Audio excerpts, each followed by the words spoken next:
Hello and welcome to my channel. My name is Penny and I'm coming to you today from Northern Ontario, Canada. Today is a tutorial on how to make my little toque. This is not a how-to crochet video. This is a how to make my toque video.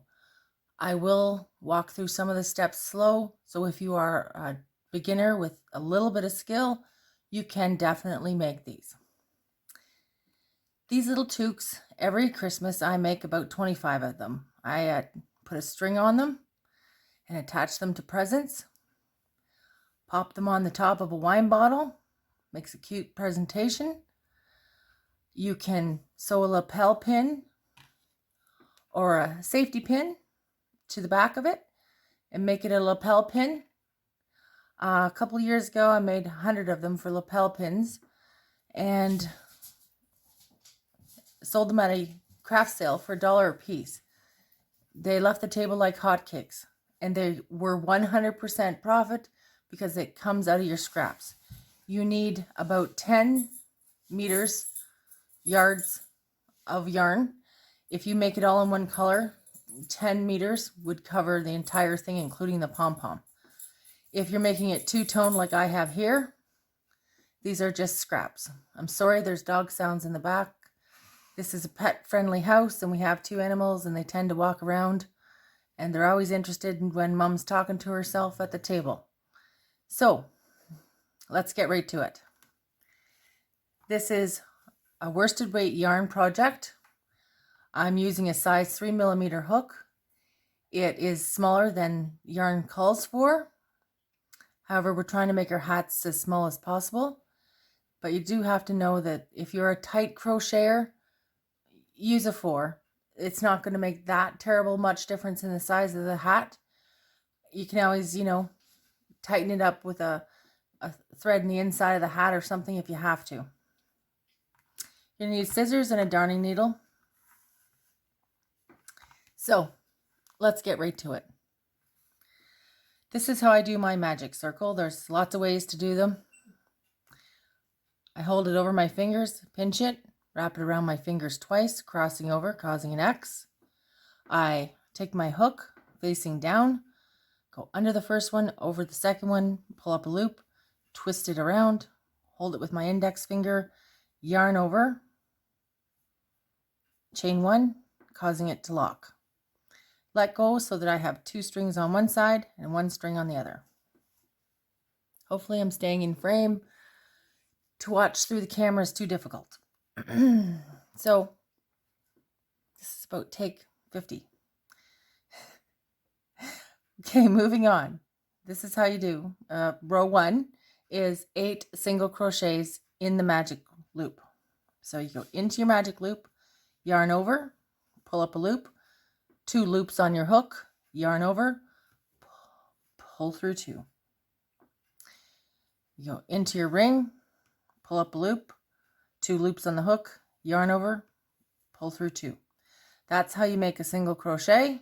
You're going to need 8 of them, and I will meet you at the slip stitch. Okay, I have 8 single crochets on here, but I wanted to point out when you're using a smaller hook than you're supposed to, it is tighter, and this can flip itself around. See how that's flipped in the circle? You have to make sure that it's straightened out before you pull your tail, because once it's pulled, it's kind of hard to undo. I leave mine a bit loose just because it's easier to work in for me. Next thing I wanted to show you, making sure I'm in the right spot, sorry. This is your chain. This is your first single crochet. Oops. Making sure that you have 2 loops on the top of your hook. Pull up a loop, pull through, pull through. And then we're going to chain 1. Now that we have our loop, our first row done, and we have slip stitched to join and chained 1, we're done with that row. So now we can go back and tighten our circle some more. See? Little to no hole. Okay, in this first single crochet that you slip stitched into, you're going to place 2 single crochets. That's called a single crochet increase. So into the stitch, yarn over, pull up a loop, yarn over, pull through 2. Into the same stitch, yarn over, pull up a loop, yarn over, pull through 2. Each stitch around gets 2 single crochets. Your stitch count at the end of this row should be 16. And I will meet you at the slip stitch. Okay. Don't let this false stitch that's caused from our slip stitch fool you. You want to work into, I would count back 16 from my hook if you're new. And if you're not new and you know how to do it, just make sure you have 16 stitches after you slip stitch. Right now your work is laying flat. Chain 1, and this is what row 3 is. 1 single crochet in every stitch around, ending the row with 16 stitches. So going into the same stitches we slip stitched into, pulling up a loop, yarning over, pull through 2. What we're doing now is we're not increasing anymore. So as we work these stitches, our work will start to cup like it would on a normal hat. It would take a couple of rows of maintaining the same stitch count on a hat, usually to get that cup. But because this is such a tiny little hat, sorry, I got yarn barf coming at me. Because it's a tiny little hat, it's only going to take 1 row for us to have a pretty pronounced cup. You're doing it right. That's the way it's supposed to be. Coming around here, slip stitch to join, and that's the end of row 3. Of course it has to be tangled. Okay. Push your material so that you're working on the right side, going into your first single crochet and slip stitching. And see how we have quite the pronounced little cup now? Now that's the end of row 3. Row 4, 5, 6, and 7 will be 16 stitches. So I will let you work chain 1, and you put 1 single crochet in every stitch around, and I will meet you at the end of row 7 at the slip stitch. Okay, I've just slip stitched on my 7th row. This is where I put my beige row, my cream colored row in this little hat.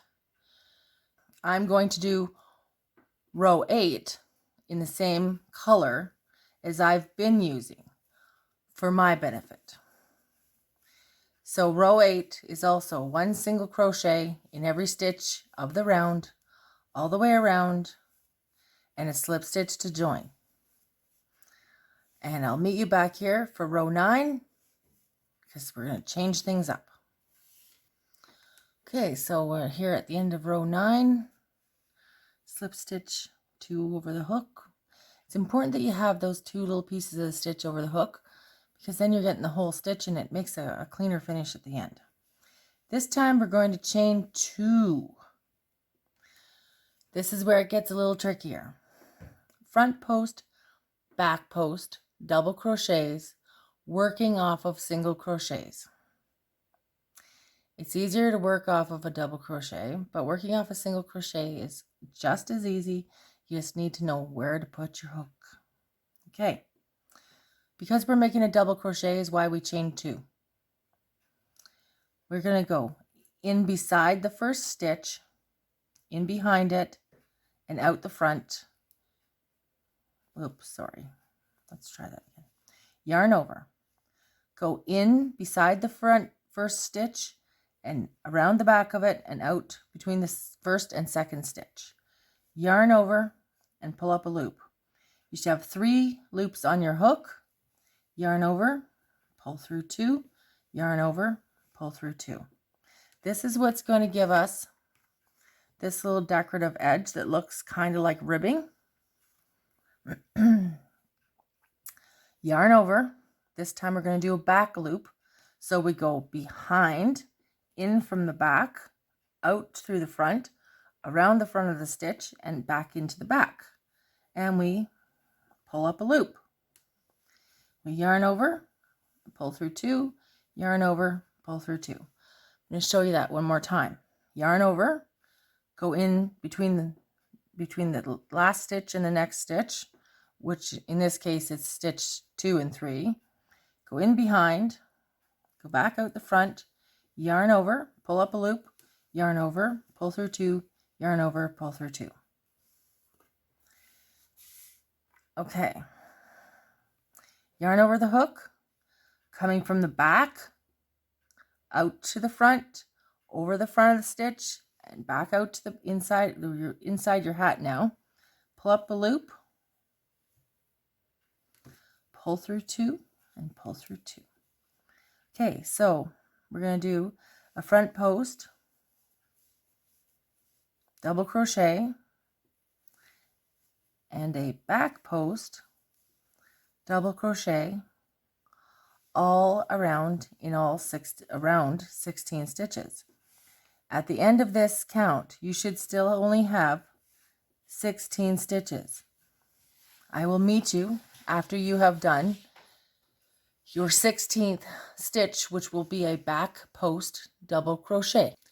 Okay, do not panic here because it's going to look like you've missed a stitch, but that's our slip stitch. We don't want to pay attention to it at all.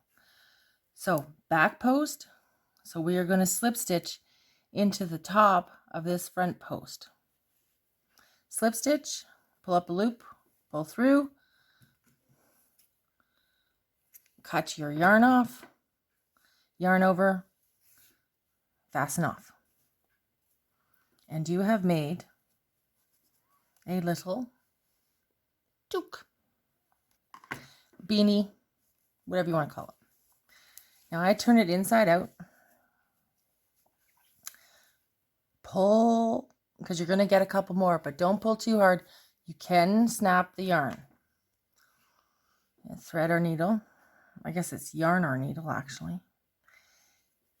Do not skip this step. If you just trim it off, your magic circle, magic ring can come undone. And if you're giving it away as a gift, or even if it's just a present topper, you don't want to do that.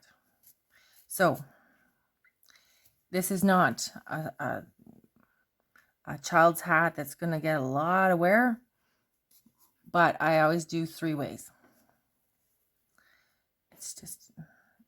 It's best.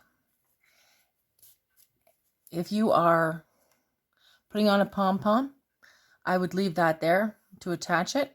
I do intend to put a pom-pom on, so I'm not going to trim that off right yet. Oops, might as well do this one while we're here.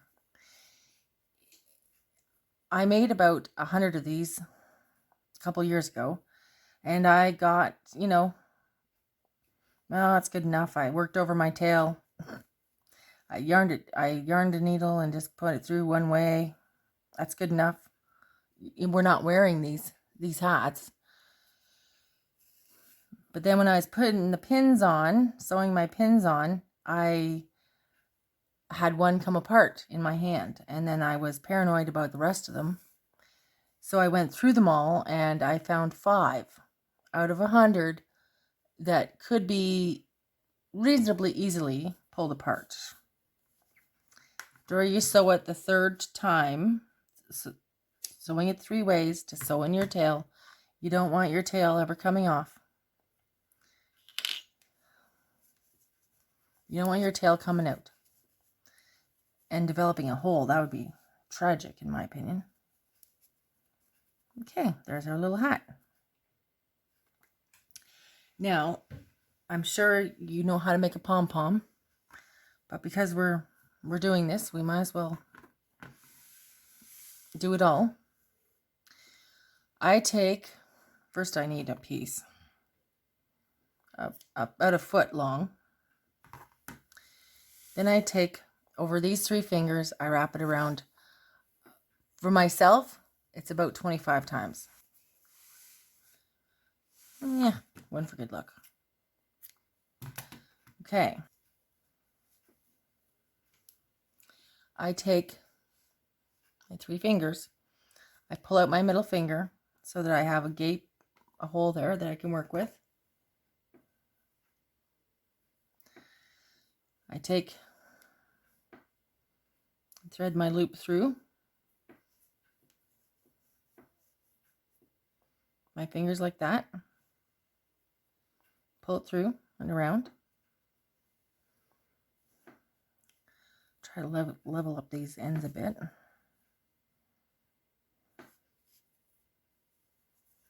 So they're kind of even. That could just be a little OCD going on there. And I pass my ends through my loop. And I pull it tight. But I'm scrunching everything together with my fingers. Take this tail, wrap it around through.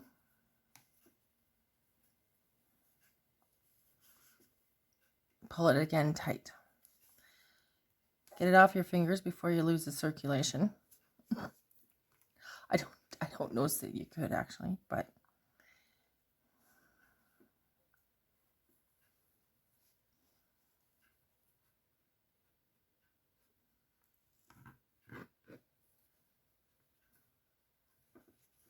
okay. That long tail right there is going to confuse things, so let's get rid of it. We don't want to pull the wrong tail. Okay, so we tie a surgeon's knot, which is a regular knot, and then you loop it through the second time. When you pull that down tight, it's not going anywhere. But wouldn't want it to come apart. I'm going to do mine. Tie it tight the second time. Now I hang on to my 2 tails because I don't want to cut them down there. Take my scissors, cut all my loops all the way around. Okay. I'm going to give this guy a little haircut because he looks a little bit freaky right now. And how I do it with these little pom-poms is I rest my scissors down where they want to rest, and I start cutting. Okay, so I'm going to finish this up and I'll meet you back here. Okay, this is my pom-pom after he's got his hair cut. There are always going to be little pieces sticking out, and you can keep nipping and snipping at him until he's a completely bald pom-pom. But for the most part, it's not going to be that noticeable anyhow. Okay, then I poke my crochet hook through my hat and pull his tails inside. Turn them inside out again.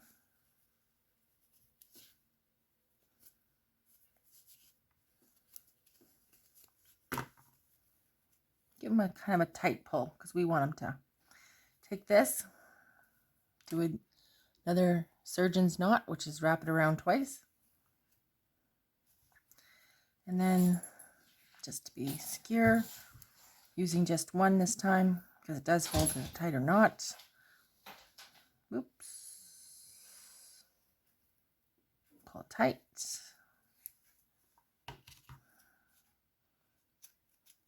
Barbie won't complain about the knot. And most people are never going to see it anyhow.